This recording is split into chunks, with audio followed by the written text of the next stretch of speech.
मुच्यते। पूर्णस्य पूर्णमादाय पूर्णमेवावशिष्यते। ॐ शान्ति शान्ति शान्तिः। ॐ श्री गुरुभ्यो नमः। ह्रीं ह्रीं ह्रीं जापतुष्टे हिमरुचिमुकुटे वल्लकी विग्रहस्ते मातर नमस्ते दह मम जड़तां देहि बुद्धिं प्रशान्तां। विद्ये वेदांत विद्ये श्रुति परिपठिते मोक्षदे मुक्तिमार्गे मार्गातीत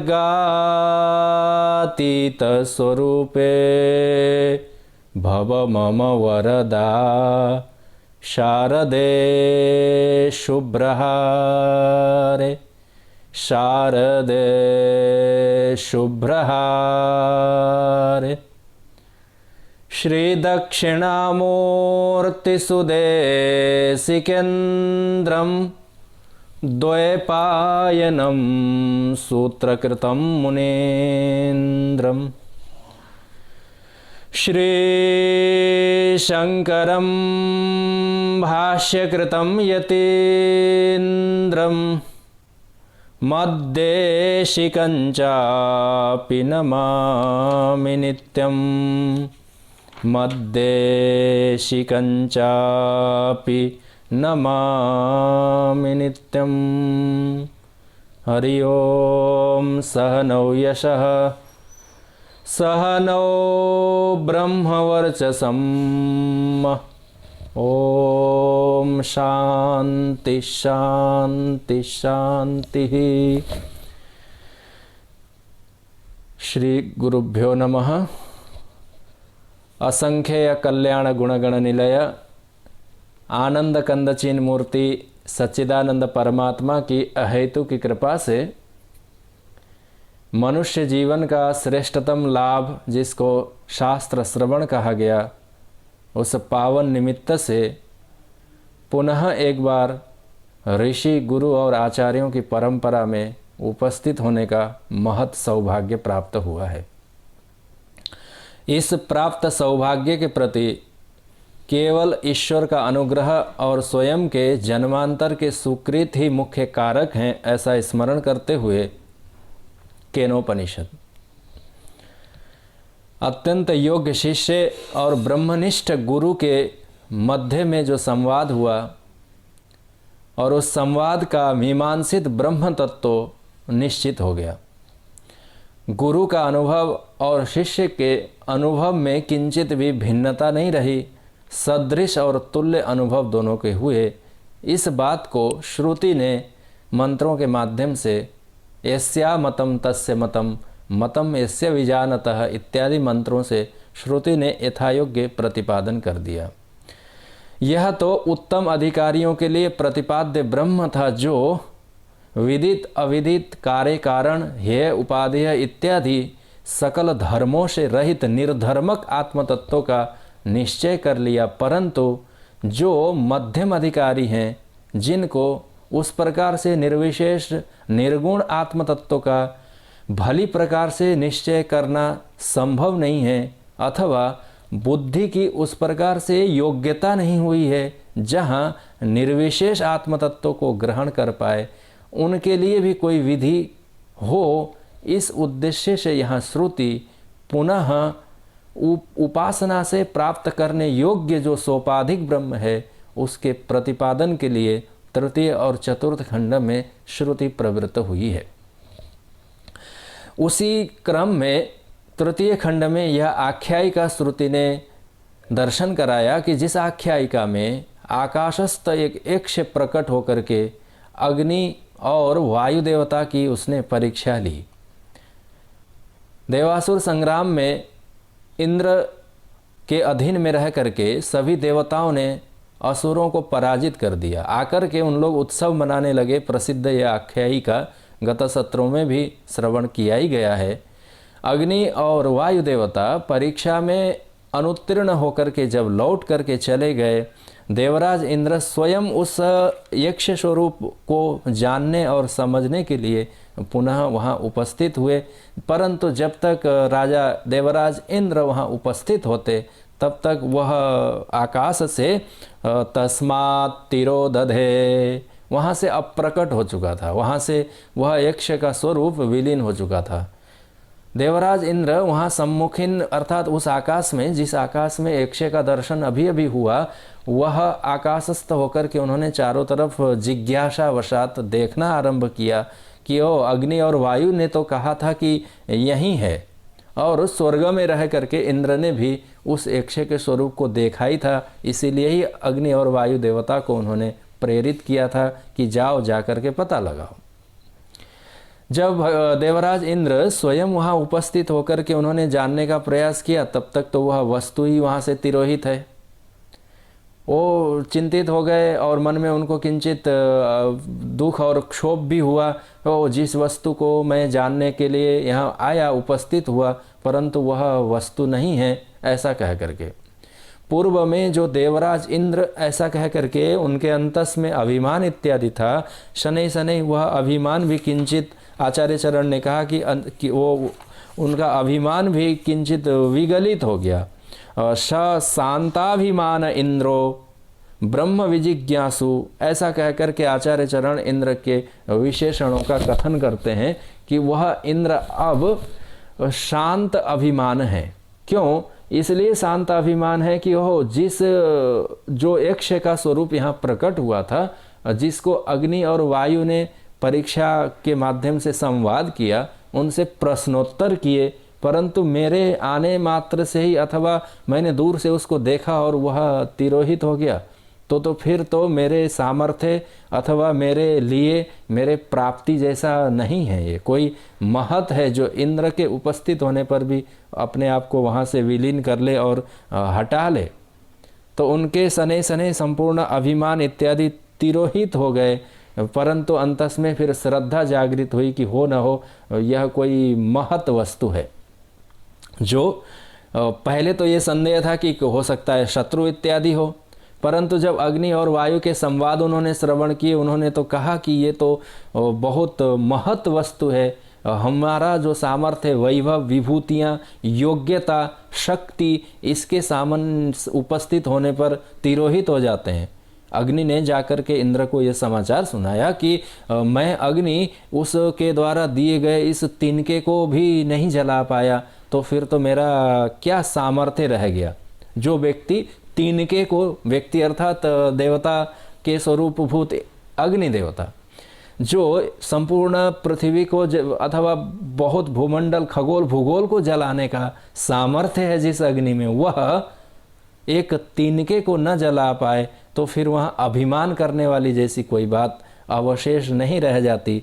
उन कथानकों को सुन करके देवराज इंद्र के मन में भी उस यक्ष के प्रति महत बुद्धि उत्पन्न हुई। इतने अग्नि और वायु इत्यादि देवताओं का संपूर्ण अभिमान चूर्ण हो गया, परंतु मैं जब उपस्थित हुआ तो तिरोदधे, सामने से अप्रकट और विलीन हो गया। उन्होंने अपने स्वरूप को छिपा लिया, परंतु मैं भी तो इस यक्ष को जानूं कौन है, ऐसा उनके मन में हुआ। उनके में जिज्ञासा हुई, उनको जागृत हो गया कि मैं जान लूं।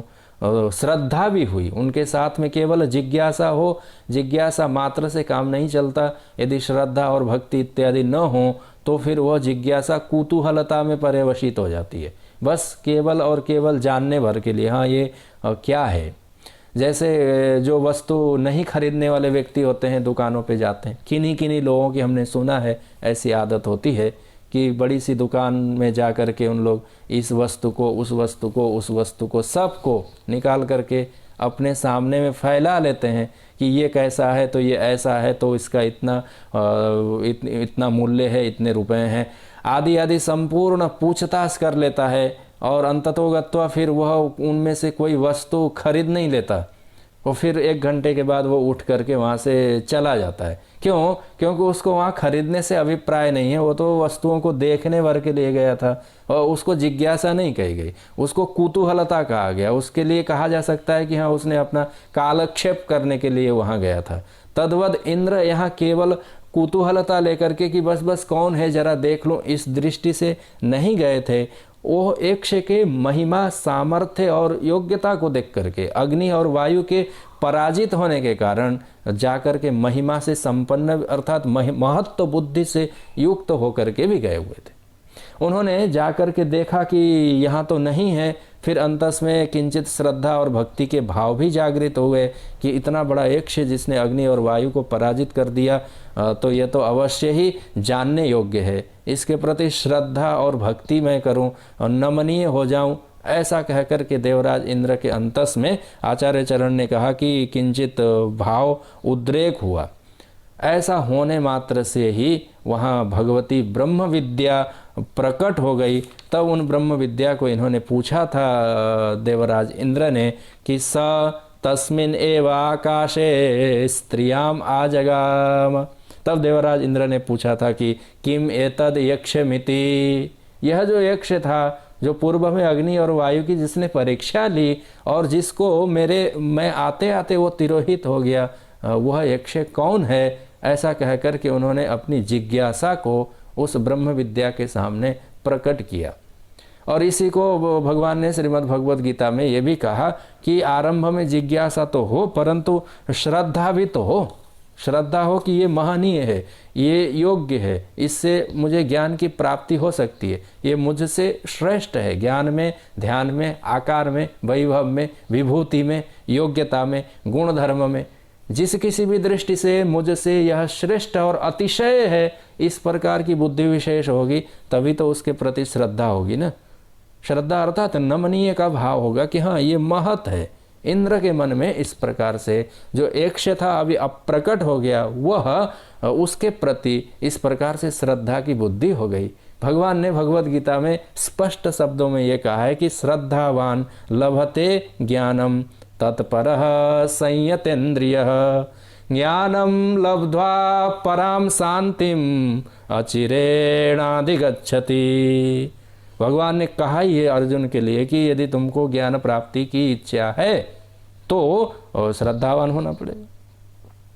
परंतु मात्र श्रद्धा हो और वो बैठ करके हाँ मुझे तो बहुत ही श्रद्धा है ज्ञान प्राप्त हो जाए, ऐसा कहने मात्र से श्रद्धा से केवल और केवल या श्रद्धया ज्ञान प्राप्ति संभव नहीं है। इसलिए भगवान ने आगे कहा कि हाँ श्रद्धा तो चाहिए, अश्रद्धाशील को तो फिर ज्ञान की प्राप्ति हो ही नहीं सकती।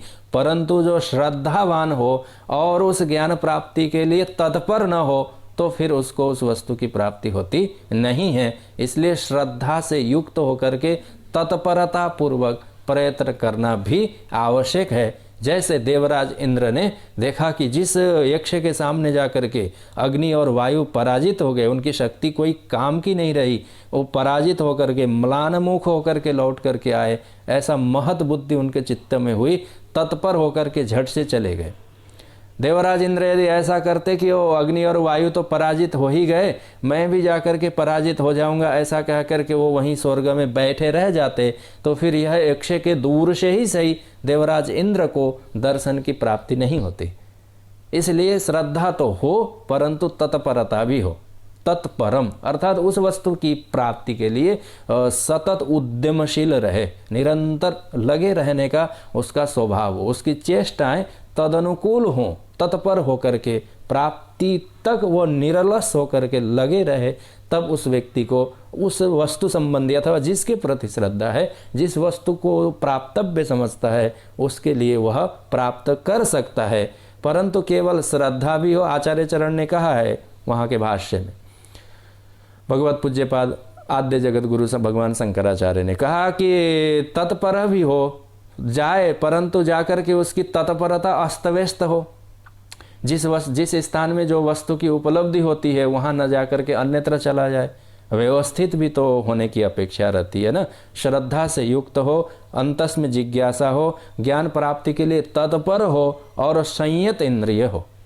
अर्थात यम नियम धारणा ध्यान इत्यादि उसके अच्छी और भली प्रकार से संपादित हुई हो, मन बुद्धि उसके अपने सो के नियंत्रण में और वश में हो, इस प्रकार से संयत इंद्रिय होकर के ज्ञान प्राप्ति के लिए श्रद्धाशील होते हुए जो सम्मुखीन होगा तो उसको तो ज्ञान की प्राप्ति ही होती है। तत्परता पूर्वक झट से देवराज इंद्र स्वर्ग से निकल करके जहाँ वो यक्ष आकाश में प्रकट हुआ था उस स्थान में पहुँच गए थे, परंतु जाकर के उन्होंने देखा कि नहीं है। तब भगवती उमा प्रकट हुई और उन्होंने देवराज इंद्र को देखा। देवराज इंद्र ने उनको नतमस्तक होकर के विनय के साथ पूछा कि किम एतद यक्षमिति, यह यक्ष कौन है? वह भगवती उमा जो साक्षात ब्रह्म विद्या ही है। जिस प्रकार से, इसलिए आचार्यों ने ऐसा कहा कि यह विद्या के द्वारा ही विद्या अमृतम अश्नुते, विद्या अर्थात यह जो विद्या यहाँ मूर्तिमती होकर के साक्षात प्रकट सी हुई है। यद्यपि वह विद्या ही है, देवी है, भगवती है, उमा है, हेमवती है, पर्वत कन्या है, ऐसा आचार्य चरण कहते हैं। क्योंकि सर्वज्ञ ईश्वर की सहचरी है, इसलिए वह परमात्मा की शक्ति और वैभव विभूति है। वह प्रत्येक को ज्ञान कराने के लिए इस प्रकार से जहाँ पर जिस स्थान में जिस आकाश अधिष्ठान में वह यक्ष प्रकट हुआ था, ठीक उसी स्थान में यह भगवती विद्या प्रकट हो गई। उसी की तो शक्ति है ना, परमात्मा की शक्ति है, तो उससे अलग होकर के वह नहीं रह सकती। जहाँ ईश्वर तत्व है वहीं पर उसकी माया की शक्ति है, जहाँ परमात्मा है वहीं उसकी विभूति और वैभव है। उसको वे उल्टे दृष्टांत में ऐसा कहा जा सकता है कि जहाँ रस्सी है वहीं तो सर्प की प्रतीति है ना। जहाँ रस्सी कोने में कहीं दूसरी जगह रखी है और सर्प की भ्रांति दूसरी जगह हो, ऐसा नहीं होता। जहाँ रस्सी है वहीं पर सदृशता इत्यादि गुणधर्मों के कारण सर्प की भ्रांति होती है। जिस इसमें आकाश है, जिस उस आकाश में जहाँ यक्ष प्रकट था पहले, वहाँ अब विद्या प्रकट होकर के उपस्थित है और देवराज इंद्र उनके सामने नतमस्तक होकर के उन्होंने प्रार्थना किया। उन्होंने बात पूछी, कौन है? किम एतद यक्षमिति, यह यक्ष कौन है? तब भगवती उमा ने कहा कि चतुर्थ खंड तब से यहाँ आरंभ है। तब भगवती ने कहा सा ब्रह्मेति होवाच इत्यादि मंत्रों से उन्होंने केवल और केवल इतना कहा कि ब्रह्म इति, वो ब्रह्म है। कौन? जो जिसको हे देवराज इंद्र तुमने अभी यहाँ दूर से अब थोड़ी सी चर्चा की इस प्रकार से भी बात है कि जब साक्षात वहाँ ब्रह्म तत्व प्रकट था, वायु देवता और अग्नि देवता जाकर के उसको जानने का प्रयास किए, परंतु वो जान नहीं पाए। उल्टा ही वो परीक्षा में पराजित होकर के चले आए। परंतु देवराज इंद्र को वो विद्या प्रकट होकर के ज्ञान से संपन्न करती है, इसलिए देवराज इंद्र को सभी देवताओं में श्रेष्ठ और राजा कहा गया। क्यों? क्योंकि उन्होंने अपने इंद्रत्व के अभिमान को छोड़ दिया था। किंचित भी उनमें अभिमान का लेश मात्र भी नहीं था कि मैं देवराज इंद्र कैसे उसके सम्मुखीन होकर के परीक्षा इत्यादि दूंगा, ये भाव उनमें नहीं था। अर्थात विगलित अभिमान जो हो गया है उसके सामने यह विद्या प्रकट होती है। अभिमान की विस्तार पूर्वक चर्चा है, पर यहाँ सामान्य रूप से जो देहादियों के उपाधियाँ हैं उन उपाधियों के अभिमान से रहित होकर के, देह के अथवा विद्या के यह जो सामान्य से गुण धर्मों को लेकर के अभिमान रहता है। पदाभिषिक्त देवराज इंद्र, उनको तो देवत्व का अभिमान है, राजा होने का अभिमान है, था पूर्व में, परंतु उन्होंने उन सभी अभिमानों को छोड़ करके यहाँ ब्रह्म विद्या के सामने प्रकट होकर के पूछ लिया। उन्होंने जिज्ञासा की, तब उनको इन विद्या ने कहा कि यह ब्रह्म है। अब यह विद्या के द्वारा यदि देवराज इंद्र को न बताया जाए कि कौन यक्ष है अथवा अन्य कोई है, भिन्न है, तो फिर इंद्र को भी बोध होने का अन्य कोई उपाय नहीं है। विद्या केवलया एव विद्या, केवल और केवल इसी माध्यम से ही उपनिषद विद्या के माध्यम से ही, इसी उपनिषद प्रमाण से ही उस ब्रह्म तत्व को जाना जाता है अथवा जाना जा सकता है। यह साक्षात विद्या है, इसलिए अत्यंत महिमावती है, अत्यंत शोभमाना है। आचार्य चरण कुछ पंक्तियां लिखते हैं विद्या के लिए, शोभमानानाम शोभनतमा विद्या तदा बहुशोभमान इति, ऐसा ऐसे ऐसे विशेषणों से। क्या है ये? तो कहे कि संसार में कोई भी श्रेष्ठ वस्तु हो, सुंदर से सुंदर हो, आकर्षक हो, उन आकर्षकतम वस्तुओं में भी सभी मिला करके जो श्रेष्ठ हो सकता है, ऐसे वैभव विभूति और रूप से संपन्न होकर के यह यहाँ विद्या प्रकट हुई थी। आचार्य चरण दूसरा भी कहते हैं कि देखो संसार में प्रायशः ऐसा होता है कि यदि विरूप भी हो, कुरूप भी हो, अंग भंग से अंग उसके टेढ़े मेढ़े भी हों, अंगराहित्य हो अथवा नेत्र से भी रहित हो, तो भी यदि वह व्यक्ति विद्यावान है तो वह विद्या से अतीव शोभा को प्राप्त होता है। बाकी चीज़ें शोभायमान हैं, व्यक्ति सुंदर है, अपने स्थान पे है, युवा है, वो अपने स्थान पर है, उनके भी अपने अपने किंचित गुण हैं, परंतु विद्या न हो तो रूप यौवन संपन्ना विशाल कुल संभवा, कोई रूप संपन्न है, कोई यौवन संपन्न है, कोई धन संपन्न है, कोई आयु संपन्न है, कोई श्रेष्ठ कुल संपन्न है, परंतु पठित नहीं है, विद्या नहीं है, बुद्धि नहीं है, उसमें विचक्षणता नहीं है, उसमें सत असत को अलग करने का सामर्थ्य और योग्यता नहीं है, तो फिर वो व्यक्ति उतने शोभायमान नहीं होता जितना विद्यावान पुरुष शोभा से युक्त होता है। उपमा देते हैं निर्गंधा इव किंसुका, जैसे पलाश का पुष्प देखने में बहुत ही सुंदर होता है, लाल रंग का है, आकर्षक है, उसकी आकृति भी बहुत सुंदर है, परंतु उसमें किसी प्रकार का सुगंध नहीं है, इसलिए वो सुगंध से रहित होने के कारण देव पूजन इत्यादियों में उसकी कोई उपयोगिता नहीं है। कहने का अर्थ है कि वो किसी काम का नहीं है, क्योंकि उसमें गंध सुगंध इत्यादि नहीं है। तद्वत यदि सकल गुणों से, सांसारिक गुणों से युक्त हो और विद्या से रहित हो तो फिर तो वह व्यक्ति किसी उपयोग का नहीं रहता। तो यहाँ जो भगवती साक्षात प्रकट हुई है, यह प्रकटित तो साक्षात ब्रह्म विद्या ही है, यही शोभनतमा है, सभी श्रेष्ठतम वस्तुओं में अतितराम, दूसरों को अतिक्रमण करके यह साक्षात प्रकट है। तो शब्दावलियाँ वहाँ पर इस प्रकार से हैं कि हैमवतीम उमाम, उमा नाम से इस प्रकार से प्रकट हुई। तो आचार्य चरण ने कहा कि वो ईश्वर की शक्ति है, इंद्र के ऊपर अनुग्रह करने के लिए विद्या के द्वारा ही वह आत्म तत्व जाना जा सकता है। इसको दिखाने के लिए भी यहाँ विद्या इंद्र के सामने प्रकटित है। अब विद्या न हो और सामने में वो ब्रह्म तत्व, जैसे अग्नि और वायु के लिए तो वह एकश स्वरूप में सामने में प्रकट था ही, परंतु वहाँ विद्या उपस्थित होकर के यह ब्रह्म है, ब्रह्म इति ऐसा बताने वाला नहीं होने के कारण अग्नि और वायु को बोध नहीं हुआ।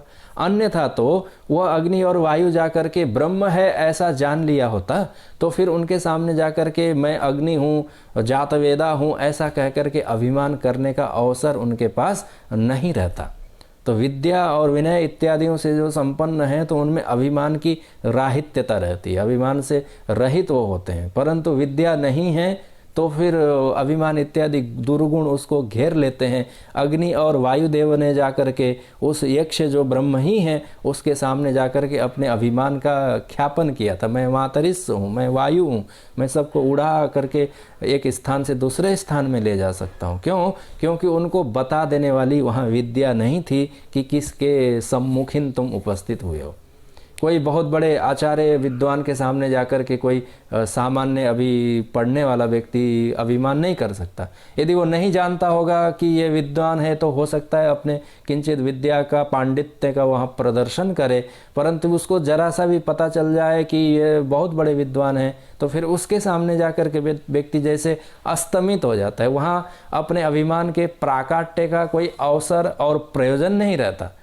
तद्वत अग्नि और वायु को तो वहाँ विद्या के द्वारा बता देने वाला नहीं होने के कारण अभिमान प्रकट किए, इसलिए ब्रह्म के अत्यंत सन्निकृष्ट होकर के भी, नजदीक जाने पर भी, उस ब्रह्म तत्व से साक्षात संवाद करने पर भी यह ब्रह्म है, ऐसा आत्मा, ऐसा कहकर, ये ब्रह्म है ऐसा कह करके उनके द्वारा निर्धारित नहीं हो पाया। इससे यह भी सिद्धांत निर्धारित होता है कि विद्या के अतिरिक्त अन्य किसी साधनों से मैं उस आत्म तत्व को, ब्रह्म को निश्चय कर लूँगा, देख लूँगा, जान लूँगा, समझ लूँगा, तो वो भी यहाँ निरसित हो जाती है। विद्या ही है जैसे इंद्र को बताने के लिए यहाँ प्रकट हुई।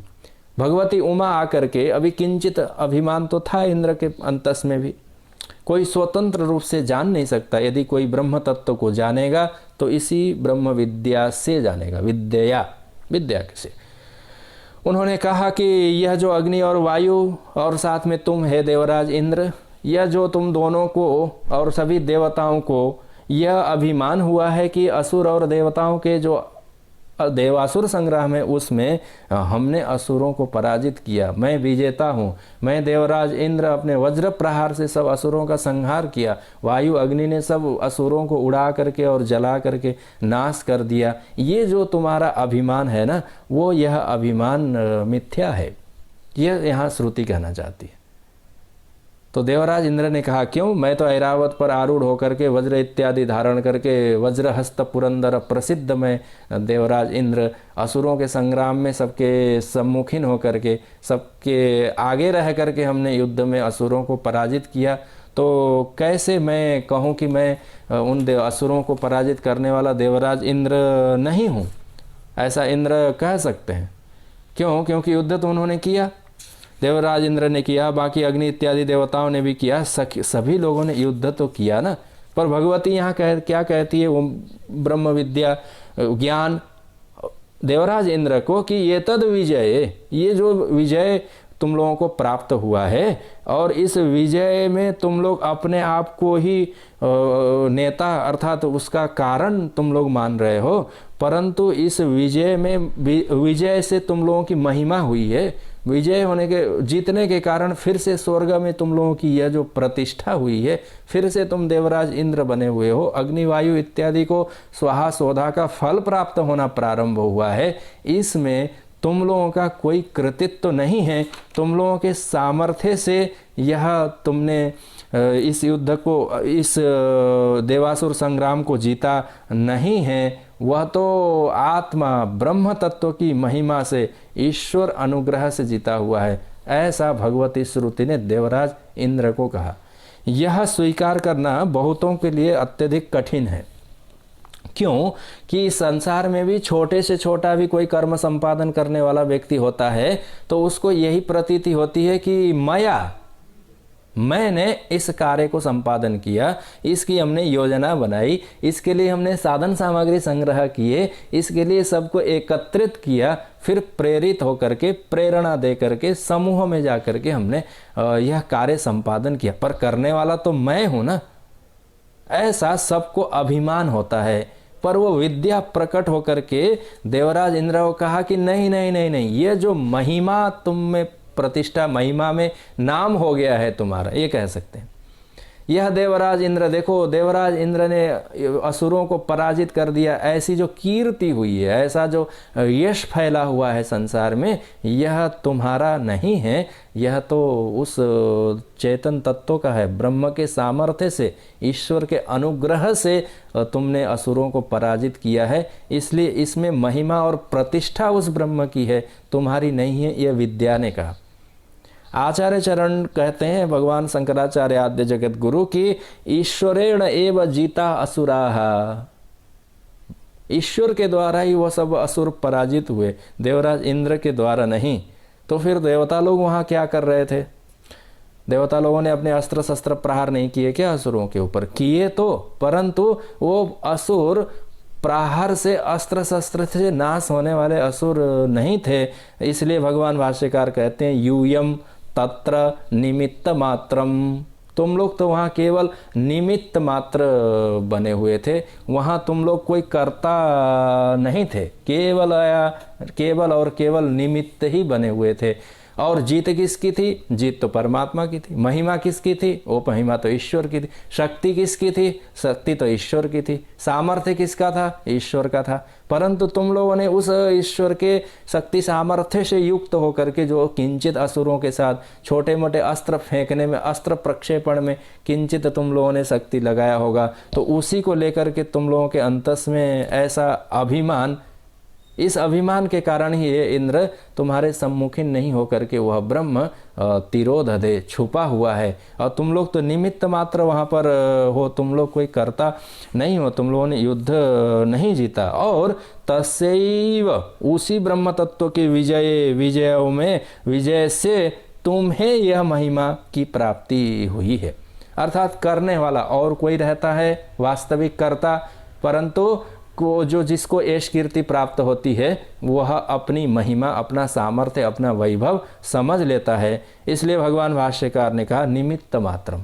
और यह प्रसिद्ध पंक्ति भगवान कृष्णम वंदे जगत गुरुम, भगवान ने भी अर्जुन को यही कहा। भगवद गीता में अर्जुन ने बहुत सारे संदेह किए थे, भगवान के सामने कि ये जो कर्ण है, ये भीष्म है, द्रोण है, जयद्रथ है, अश्वत्थामा है, ये इतने बड़े बड़े जो वीर हैं, इन वीर पुरुषों को जब तक मैं गांडीव उत्तोलन करके उसमें बाण संधान करके पराजित न करूंगा तो फिर इनका नाश कैसे होगा। अर्जुन ने कहा था। यद्यपि आरंभ में अर्जुन भी युद्ध करने के लिए राजी नहीं थे, उनको भी अभिमान था। उन्होंने कहा था नयोत्स्य इति गोविंद उक्त्वा तूष्णीम बभूवः, चुप होकर के बैठ गए थे, युद्ध करने की उनकी इच्छा नहीं थी। नयोत्स्य इति गोविंदम उक्त्वा, भगवान को उन्होंने कहा नयोत्स्य, चुपचाप बैठ गए। भगवान ने कहा अच्छा तुम युद्ध नहीं करोगे तो क्या ये जो भीष्म है, कर्ण है, द्रोण है इत्यादि जीवित रहेंगे? क्या इन लोगों का नाश नहीं होगा? क्या इन लोग बचे रहेंगे? क्या इन लोग अजर अमर हैं? इन लोगों को इनकी मृत्यु नहीं आएगी? अर्जुन ने कहा कि मृत्यु तो आएगी, पर मैं इनसे युद्ध नहीं करूंगा, मेरे द्वारा इनका नाश संभव नहीं है। इनका वध करूं तो उससे अच्छा है कि मैं अस्त्र शस्त्र ही त्याग कर दूं, और भले ही इन लोग मुझे मेरा नाश कर दे, मेरा वध कर दे, पर मैं इनके ऊपर अस्त्र शस्त्र प्रहार नहीं करूंगा, क्योंकि ये हमारे गुरु हैं, आचार्य हैं, मातुल हैं, पिता पितृ हैं, इसलिए मैं इनको नाश नहीं कर सकता, युद्ध नहीं करूंगा इति, ऐसा कह करके। तो भगवान ने कहा रीते पित्वा न भविष्यन्ति सर्वे, भगवान ने कहा अर्जुन को कि हे अर्जुन तुम नहीं युद्ध करोगे, तुम गांडीव से बाण प्रहार नहीं भी करोगे तो भी तुम्हारे नहीं होने से भी ये नहीं रहने वाले हैं। भगवान ने अर्जुन को कहा कौन नहीं रहने वाले? ये प्रत्यवस्थिता, ये जो सामने में तुम्हारे सम्मुखीन होकर के जो शत्रु बने हुए हैं, जो विरोधी पक्ष में हैं, जो असुरों के समूह में हैं, जो दुष्ट हैं, जो स्वभाव से ही आसुरी भाव से युक्त हैं, ये जो असुर हैं, यह मेरे सामने जो उपस्थित तुम्हारे सामने जो तुम्हारे शत्रु बन करके हैं, रीते पित्वा न भविष्यन्ति, तुम नहीं भी होगे तो भी ये भी नहीं होंगे, अर्थात इनका वध, इनका नाश तो अवश्याम भावी है। अर्जुन ने इस बात को सुनकर के फिर से संदेह मन में हुआ कि मैं युद्ध करने वाला, संकल्पना मेरी, यदि मैं ही युद्ध नहीं करूंगा तो वीर तो भीष्म तो इच्छा मृत्यु वाले हैं, जीवित रहेंगे, और कौन है जो भीष्म को पराजित कर सकता है, और कौन है जो आचार्य द्रोण को पराजित कर सकता है। अर्जुन ने कहा ऐसा कैसे संभव होगा, तो फिर कौन वध करेगा? इसलिए भगवान ने कहा था कि तुम नहीं भी मारोगे तो भी सब नाश को प्राप्त होंगे, इसलिए हे अर्जुन तुम उठो, तस्मात् तमुत्तिष्ठ यशो लभस्व जित्वा शत्रुन भुंक्ष राज्यम समृद्धम। भगवान ने अर्जुन को यही कहा था कि खड़े हो जाओ और युद्ध करो, उससे कि किस चीज़ की प्राप्ति होगी? तो तुमको यश की प्राप्ति होगी, तुमको कीर्ति की प्राप्ति होगी, तुमको वैभव की प्राप्ति होगी, तुम्हारा नाम होगा, संसार में सब लोग कहेंगे देखो अर्जुन जो भगवान के आश्रय में रह करके, जिसके पास इच्छा मृत्यु का वरदान था, जो भीष्म थे, जब तक उनकी स्वयं की इच्छा न हो कि मैं मरूं तब तक उनका नाश संभव ही नहीं था। ऐसे अमरण धर्मा भीष्म जो देवव्रत हैं, उनको जिन्होंने पराजित किया, कितनी बड़ी कीर्ति हो सकती है। और अर्जुन कहते हैं कि नहीं नहीं, मैं तो इनके साथ युद्ध नहीं करूंगा। तो भगवान ने उनको बहुत प्रकार से प्रेरणा दे करके, प्रबोधित करके, बैठे हुए व्यक्ति को उत्तोलन करके, उठा करके, खड़ा करके, हाथ में गांडीव पकड़ा करके बाण संधान करने तक का भगवान ने उसको शक्ति और सामर्थ्य दिया। पर अभिमान अर्जुन को क्या था? उनके मन में यह अभिमान था कि नहीं नहीं, मैं नहीं युद्ध करूंगा तो फिर ये जीवित रहेंगे और जीवित रहें। भगवान ने कहा कि नहीं नहीं, मयैवैते निहता पूर्वमेव। हे अर्जुन, ये तो मेरे द्वारा पहले ही मारे जा चुके हैं, कोई जीवित नहीं है। शरीर में दिख रहे हैं, रंग रूप इनका ठीक है, आकार प्रकार भी अभी वीर पुरुषों के उचित है, परंतु इनमें वो सामर्थ्य नहीं है अब कि जीवित रहें। अर्जुन ने विचार किया कि मैं वध करने वाला, मैं करता, मैं योद्धा ऐसा मानता था। पर भगवान कहते हैं कि मयैवैते निहता पूर्वमेव। हे अर्जुन, हमने इन सब योद्धाओं को पहले ही नाश करके रखा हुआ है। तो फिर अर्जुन ने कहा, जब आपने नाश ही किया है तो फिर मैं क्यों युद्ध करूं?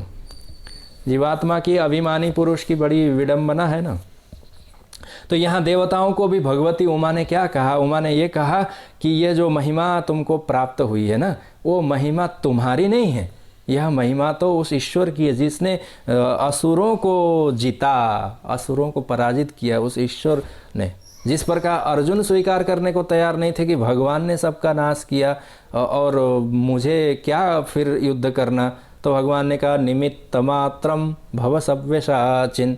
भगवान ने कहा तुम निमित्त बन जाओ, नाश तो हमने पहले ही इनका कर दिया। केवल और केवल निमित्त बनने के लिए भगवान ने जिस प्रकार से अर्जुन को प्रेरित किया, तद्वद यहाँ भी देवासुर संग्राम में भी देवता लोग, भगवान भाष्यकार कहते हैं कि यूयम तत्र निमित्त मात्रम, केवल निमित्त बन करके, हाँ ये देवराज इंद्र हैं, ये ऐरावत हाथी पर आरूढ़ हैं, ये इन्होंने अस्त्र उत्तोलन किया, ये इन्होंने वज्रपात किया, ऐसा कह करके इंद्र की कीर्ति वैभव होगा, ब्रह्म का विजय है और तुम्हारी कीर्ति और पताका है।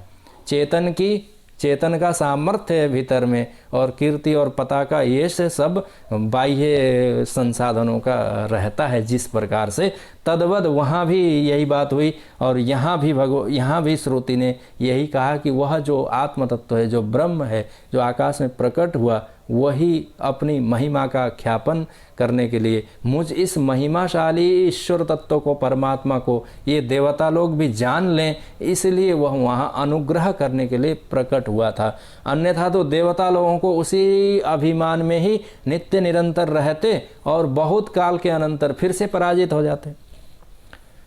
इंद्र इत्यादि जो देवता हैं, यदि नहीं जान पाते कि यह जय पराजय किसका है, किसके सामर्थ्य से, अंतर्यामी जो परमात्मा है, भगवान ने भी यही कहा निमित्त मात्रम भव सव्यसाचिन। तद्वद यहाँ देवता लोग, इंद्र, वरुण, कुबेर, अग्नि, वायु, ये सब देवता क्या थे? तो ये देवता केवल और केवल निमित्त मात्र बने हुए थे। जय और विजय किसका था? तो आत्म तत्व का था, ब्रह्म का था। यह बात भगवती श्रुति देवराज इंद्र को मंत्र में बताती हैं।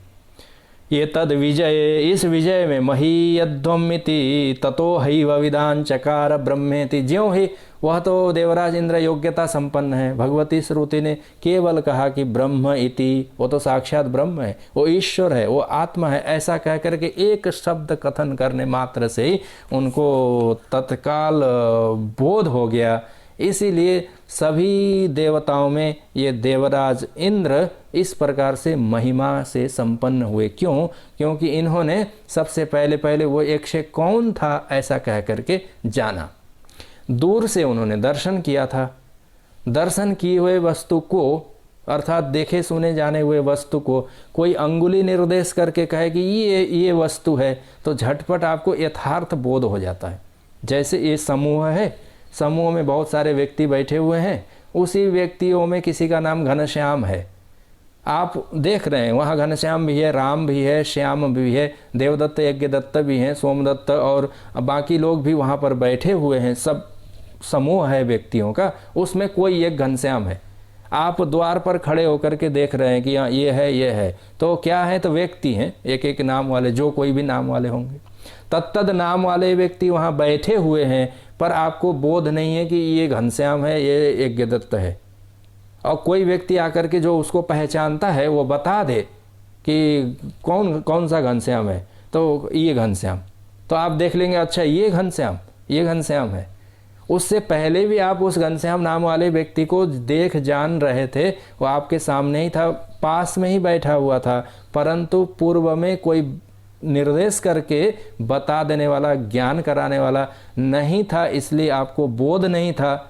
वो एक से आकाश में प्रकट थे, अग्नि और वायु देवता ने देखा कि ये है तो, पर कौन है ये, क्या इसका नाम है, किस देश से आया है, क्या उसकी इच्छाएं हैं, क्या सामर्थ्य वैभव है। सामर्थ्य तो किंचित देख भी लिया, देखने पर भी उनको ये यही है कह करके बोध नहीं हुआ, क्योंकि उनको बताने वाला कोई था नहीं।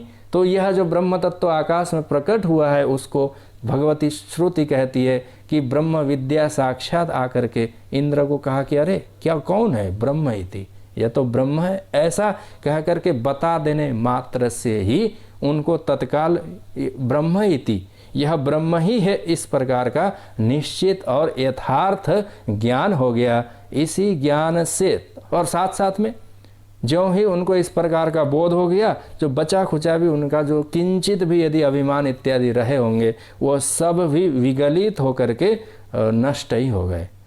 अब देवराज इंद्र ने विचार किया कि ब्रह्म इति, यह जो ब्रह्म तत्व है उसको तो हमने विद्या के माध्यम से, इनके बता देने से, इनके उपदेश देने से, उनके उपदेश देने से जान लिए। और हमने ये भी जाना कि जो हम में सामर्थ्य है, जो हम में क्रिया है, जो हमारे में ज्ञान यत्किंचित है देवताओं का अपना अपना, वह ज्ञान भी हमारा स्वयं का स्वतंत्र नहीं है, यह तो ईश्वर का ही ज्ञान है। व्यर्थ का अभिमान करना हमारे लिए उचित नहीं है, ऐसा कहकर के भी देवराज इंद्र को उसी समय ज्ञान और भान हो गया। इसलिए अग्नि वायु इत्यादि देवताओं में यह इंद्र अत्यंत सन्निकट होकर के जान ही लिए थे, इसलिए इनको देवताओं का राजा कहा जाता है, क्योंकि उनकी महिमा ब्रह्म तत्व को इस प्रकार से निश्चय करने के संबंध में भी कथन किया गया है। अन्य देवताओं ने भी जाना, तो अन्य देवताओं ने भी वार्तालाप अर्थात किया, परीक्षा जाकर के परीक्षा देकर के पराजित हो गए, उसमें फेल हो गए, परंतु यही ब्रह्म है ऐसा कह करके वो नहीं जान पाए। पर देवराज इंद्र ने विद्या के माध्यम से जाना, तो उससे यह भी निश्चय हो गया कि यह तो साक्षात ब्रह्म तत्व विद्या के द्वारा फलीभूत है, इस प्रकार से निश्चय हो गया। श्रुति कहती है कि जब देवराज इंद्र ने ऐसा अन्य देवताओं से बढ़कर उनकी महिमा और कीर्ति हुई, किससे? इस ब्रह्म ज्ञान से उन्होंने स्पर्श किया, अर्थात समीपस्थ ब्रह्म को पहले जाना था। अग्नि और वायु देवताओं ने भी उसको जाना था इस प्रकार से, परंतु उस समय जब प्रकट था तब नहीं जान पाए थे।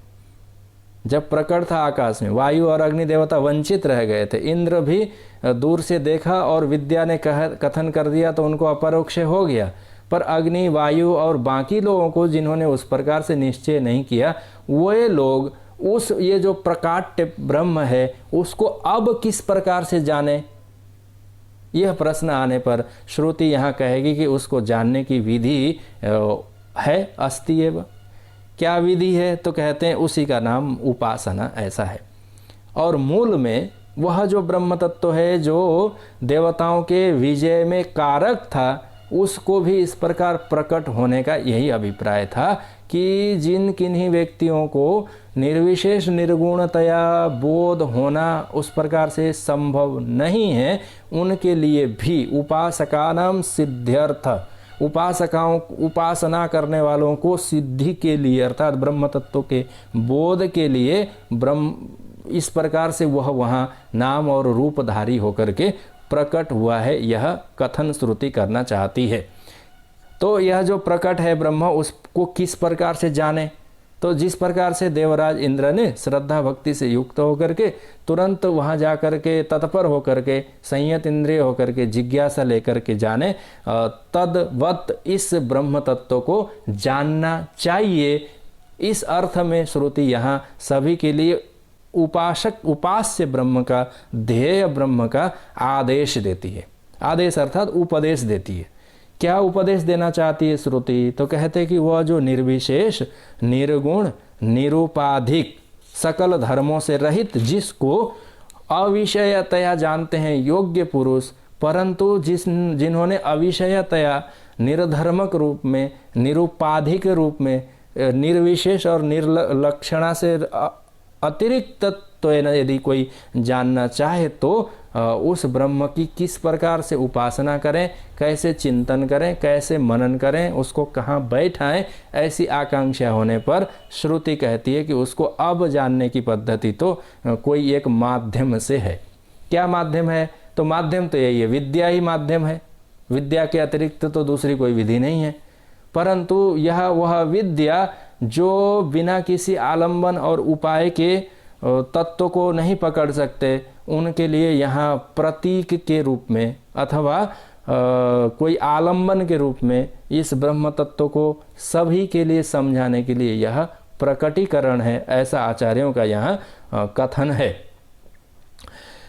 तस्माद इंद्रो अतितरा, यह जो देवराज इंद्र हैं वह सभी देवताओं में श्रेष्ठ हो गए। अग्नि और वायु को भी उस प्रकार इंद्र के माध्यम से यह ब्रह्म है इस प्रकार का बोध हुआ, और वही यह जो ब्रह्म है उसको जानने के लिए यह श्रुति क्या आदेश देती है? आदेश यह देती है कि तस्य ऐसा आदेशो, ये आदेश ऐसा कह करके श्रुतियाँ आदेश देती है उपासना संबंधी।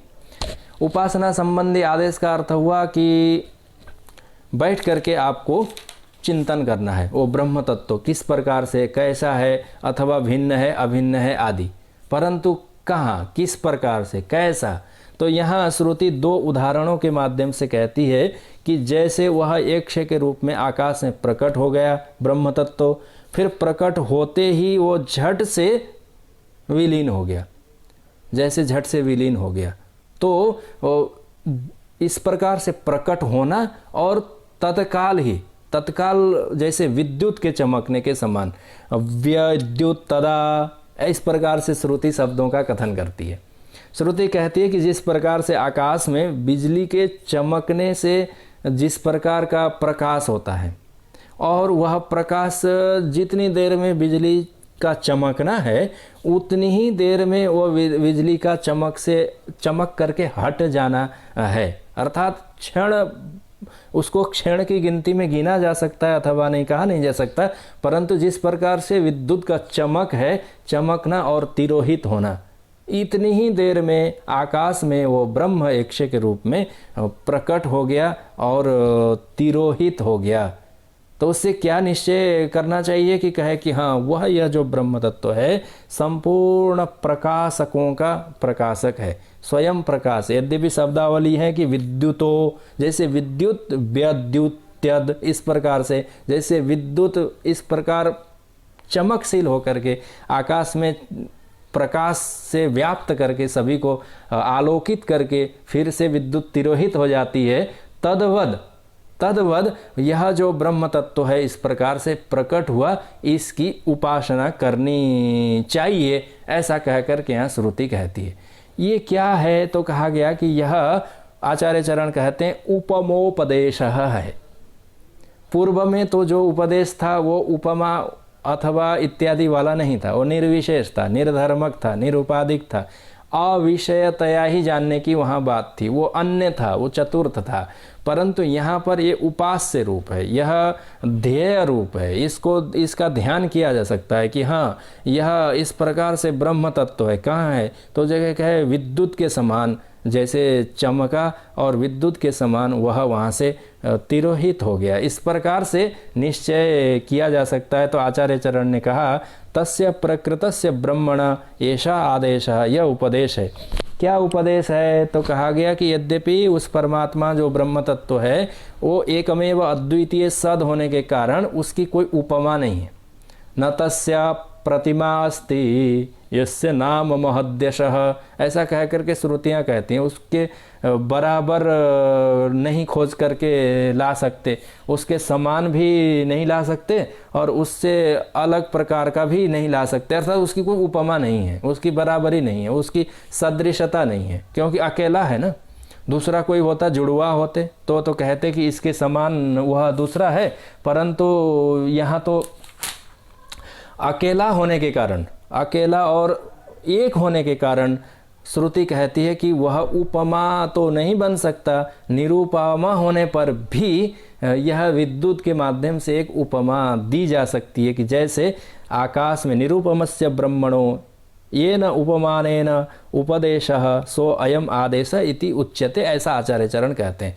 तो जिसको ब्रह्म तत्व का चिंतन करना है, अन्य देव विदिताद अथ अविदिताद इत्याकारक रूप में चिंतन नहीं कर सकते, तो वह आकाशस्थ यक्ष के रूप में, आकाशस्थ देवता के रूप में, इसका आदिदैव स्वरूप है ही है, आधिदैव उपासना है, परंतु ये प्रतीक उपासना है, अर्थात उसका चिंतन करना है, उसका ध्यान करना है, उसको लेकर के वृत्ति बनानी है।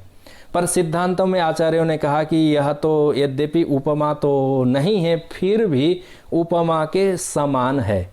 जैसे विद्युत के चमकना और विद्युत का विलीन हो जाना, जैसे यक्ष का, ब्रह्म का यक्षत्व न प्रकट होना और वह इस देवराज इंद्र के वहाँ उपस्थित होते होते ही विलीन हो जाना, कितनी देर में, तो विद्युत के चमक के समान ही चमक करके, आप चाहें कि उसको मैं अंकित कर लूँ, विद्युत चमकते चमकते उसकी चित्रकारी करके फ़ोटो बना लूँ, तो ऐसा नहीं कर सकते, इतनी देर नहीं, इतना अवकाश नहीं है। वो तो वहाँ विद्युत चमका और उसने सारे अंधकार को तिरोहित कर दिया, फिर से वो विद्युत जिस प्रकार से आकाश में विलीन हो गई, तद्वद यह उपास्य ब्रह्म का रूप चिंतन करना चाहिए। तो सिद्धांत में इससे अभिप्रेत क्या है, तो कहा गया कि यह सिद्धांत में ऐसा समझा जा सकता है कि जैसे अभ्यास करते करते करते करते उस ब्रह्म तत्व का विचार करते करते करते, मनन करते करते करते एक बार बुद्धि वृत्ति में विद्या या वो ब्रह्माकार वृत्ति चमत्कृत हो जाए, तो चमत्कृत होते ही वह वृत्ति सकल अज्ञान और उसको नाश करके फिर से जैसे विलीन हो जाती है। फिर तो एक बार देखने मात्र से, चमक मात्र से वो पता चल गया, और पता चल गया का अभिप्राय है कि वो स्वयं प्रकाश से देख करके जान लिए, क्योंकि विद्या इत्यादियों के द्वारा उपदिष्ट तो पूर्व से ही थे ही, अर्थात विद्या के द्वारा सतत जिन्होंने चिंतन इस प्रकार का किया है ब्रह्म का, कोई भी उपासना प्रतीक लेकर के, चाहे वो अन्य उपनिषदों में आई हुई प्रतीकों की चर्चा हो, ओंकार इत्यादियों की हो, पर यहाँ पर यक्ष के रूप में जो विद्युत के समान एक प्रकट होकर के फिर से विलीन हो जाने का जिसका स्वभाव है, यद यतत प्रसिद्धम लोके विद्युतो, ऐसा कह करके भगवान भाष्यकार कहते हैं कि यह जो देवता के रूप में प्रकट हुआ, जो यक्ष है, अत्यंत महिमा से संपन्न है। पहले तो यक्ष ऐसा करके जाने, पर देवराज इंद्र ने जाना क्या कि यक्ष नहीं, वो तो ब्रह्म इति, साक्षात ब्रह्म ही है, ऐसा कहकर के उसको निश्चय हो जाता है। जिस प्रकार से, क्योंकि बिना प्रतीक की उपासना कैसे करेगा, प्रतीक चाहिए। भगवान विष्णु की उपासना करनी हो तो आपको सालग्राम शिला चाहिए, भगवान शंकर की आपको उपासना करनी है, अर्थात उसको जानना है, देखना है, समझना है, अंतस में बैठाना है, उस तद्भाव भाविता होना है, तदाकार कारिता वृत्ति बनानी है, उसका गुणों का अनुचिंतन करना है, तो कोई तो प्रतीक तो चाहिए। तो यह जो ब्रह्म है उसकी प्रतिमा, उसका प्रतीक, उसका संकेत, उसका निदर्शन, आद्य निदर्शन, उसका दैवीय स्वरूप क्या है? दैवीय स्वरूप यही है जो विद्युत के समान चमकना और विद्युत के विलीन होने पर विलीन हो जाने के जैसा यह आदि दैव स्वरूप इस परमात्मा का है। इसी को क्या भाष्यकार कहते हैं, यह जो है ना अधिदैवतम, अर्थात देवता संबंधिनी यह ब्रह्म का रूप है, अर्थात वह देवता विषयक उपमा दिखलाई गई। किसकी? उसी ब्रह्म तत्व की, जिसको पूर्व में प्रतिपादन करते करते करते आए हुए हैं। तो ऐसा ऐसी उपासना जिन्होंने की अथवा जिस प्रकार से देवराज इंद्र ने जाना, कैसे जाना, विद्या के सम्मुखीन होकर के, अपने सकल प्रकार के अभिमान इत्यादियों से रहित होकर के, तत्परता पूर्वक उसके सम्मुखीन होकर के, उसके अनंतर दूर से जाते समय देखने पर हाँ ये प्रकाश हुआ और यह तिरोहित हो गया। इस प्रकार से अधिदैव स्वरूप यह श्रुति देवराज इंद्र को कथन करती है कि यह ब्रह्म का एक रूप है। साथ ही दूसरी उपमा भी यहाँ कहती है कि अथवा चलो मान लें कि वहाँ तो बहुत दूर है, आकाश में विद्युत चमकना और उसके तिरोहित और विलीन हो जाना, जैसे यह जो नेत्र हैं, नेत्रों का पलक झपकना और इति अधिदैवतम ऐसा कहकर के यहाँ कोई उपमा तो नहीं है, परंतु जिस प्रकार विद्युत के चमकने से और विद्युत के तिरोहित होने में वह जो ब्रह्म तत्व एक प्रकार से यक्ष के समान झट प्रकट हो गया और झट विलीनता को प्राप्त हो गई, जैसे नेत्र के ये जो निमेष हैं वो उन्मीलन और निमीलन होते हैं, बंद होते हैं और खुलते हैं, बस यही इतना ही। इसी प्रकार से वह जो ब्रह्म तत्व है जो इस प्रकार से श्रुति कथन करती है, अर्थात उस ब्रह्म के अधिदैव स्वरूप का जिसकी उपमा की दृष्टि से उपासना करनी है। अर्थात इस उपासना का अर्थ क्या हुआ?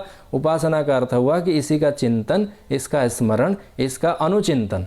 माम अनुस्मर जो भगवान ने कहा, माम अनुस्मर युध्य च। तो यदि ब्रह्म तत्व का सोपाधिक जो ध्येय ब्रह्म है ये तो प्रकट हुआ, इसलिए वो रूप वाला जैसे फिर से वही भगवान और अर्जुन की बात, जिस प्रकार से सामने में भगवान के अर्जुन के आग्रह करने पर जिस प्रकार से भगवान अर्जुन के उस सम्मुखीन होकर के विराट रूप धारण किया था, तद्वद ये विराट रूप है।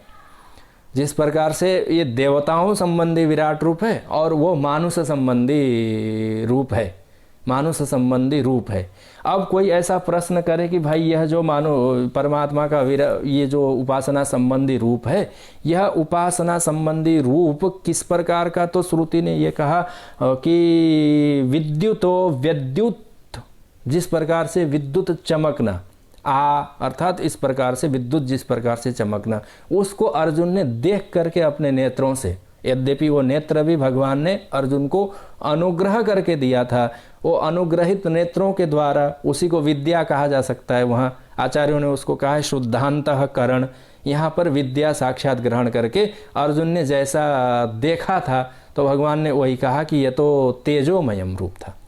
तो विद्युत तो तेज है ही, तेजोमयम विश्वमनंतमाद्यम यन्मे त्वदन्येन न दृष्टपूर्वम। ऐसा कह करके भगवान ने भी अर्जुन को अपने विराट रूप के दर्शन कराने के बाद कहा था कि ये तेजोमय है, ऐश्वर्य है, और मैं अपने शक्ति सामर्थ्य आत्मयोग से तुमको ये मैं रूप दर्शन करा रहा हूँ। भगवान ने वहाँ अर्जुन को विश्व रूप दर्शन के समापन पर ये कहा था, मया प्रसन्नेन तवार्जुनेदं रूपं परम दर्शितमात्मयोगात् तेजोमयं विश्वमनंतमाद्यम यन्मे त्वदन्येन न दृष्टपूर्वम। भगवान ने अर्जुन को कहा कि मैं तो प्रसन्न होकर के तुम्हारे ऊपर अनुग्रह करने के लिए। आचार्य चरण ने, भगवान भाष्यकार ने यही कहा कि अनुग्रह बुद्धि से युक्त होकर के हे अर्जुन, जिस प्रकार से हमने ये तेजोमय जो अनंत जो विराट है, जिसको देखा जा सकता है, जिसको तुम देख पा रहे हो, ऐसा रूप, ऐसे आकृति, ऐसा विराट हमने तुम्हारे लिए अनुग्रह करके दिखाया। ये भगवान के वचन है। जैसे तो अर्जुन को निमित्त बना करके उसके ऊपर अनुग्रह करने के लिए भगवान ने जो विराट रूप का दर्शन कराया, यही विराट रूप का ही दर्शन इस ब्रह्म ने, ये ब्रह्म तत्व ने विद्या के माध्यम से देवराज इंद्र और बाकी देवताओं को अधिदैव के रूप में आकाशस्थ एक क्षय होकर के उस रूप का दर्शन कराया, जो विद्युतदा, इस प्रकार श्रुति के वचन से तेजोमय होकर के संपूर्ण आकाश को व्याप्त करके, जिसको देख करके देवराज इंद्र को भी आरंभ में संदेह हुआ, ऐसा रूप जो ब्रह्म का है वह ऐश्वर्य रूप है, ईश्वर संबंधी है, ईश्वर का अधिदैव रूप है। यही ध्येय ब्रह्म है। इसी कि इसी का अनुचिंतन, इसी का ध्यान करना चाहिए। यह उपासना है। श्रुति कहती है तस्य एष आदेशो, यह आदेश अर्थात उपमा संबंधी उपदेश है। और यह रूप यज्ञ दान तप कर्म स्वाध्याय इत्यादियों से प्राप्त नहीं हो सकता।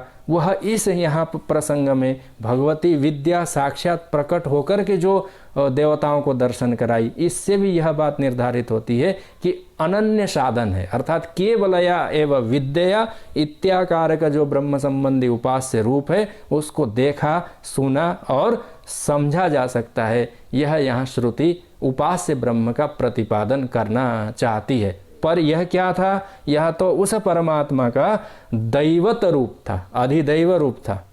तो वहाँ आकाश में देवता हैं, उसको देखने के लिए स्वर्ग से ऊपर जाकर के देवराज इंद्र के समान होना पड़ेगा। और इस अध्यात्म में वो क्या है, इसका कथन फिर से श्रुति आगे के प्रसंगों में करेगी, जिसकी चर्चा हम लोग यथायोग्य समय के अनुसार आगामी सत्रों में करेंगे। आज के सत्र को हम लोग यहाँ इस प्रकार से विश्राम देते हैं। हरि ओम। पूर्णमदः पूर्णमिदं पूर्णात् पूर्णमुदच्यते पूर्णस्य पूर्णमादाय पूर्णमेवावशिष्यते। ओम शांति शांति शांतिः। शंकरं शंकराचार्यं केशवं बादरायणं सूत्रभाष्यकृतौ वन्दे भगवन्तौ पुनः पुनः। ईश्वरो गुरुरात्मेति मूर्तिभेदविभागिने व्योमवत् व्याप्तदेहाय दक्षिणामूर्तये नमः। ओम शांति शांति शांतिः। हरि ओम। श्री गुरुभ्यो नमः। हरि ओम।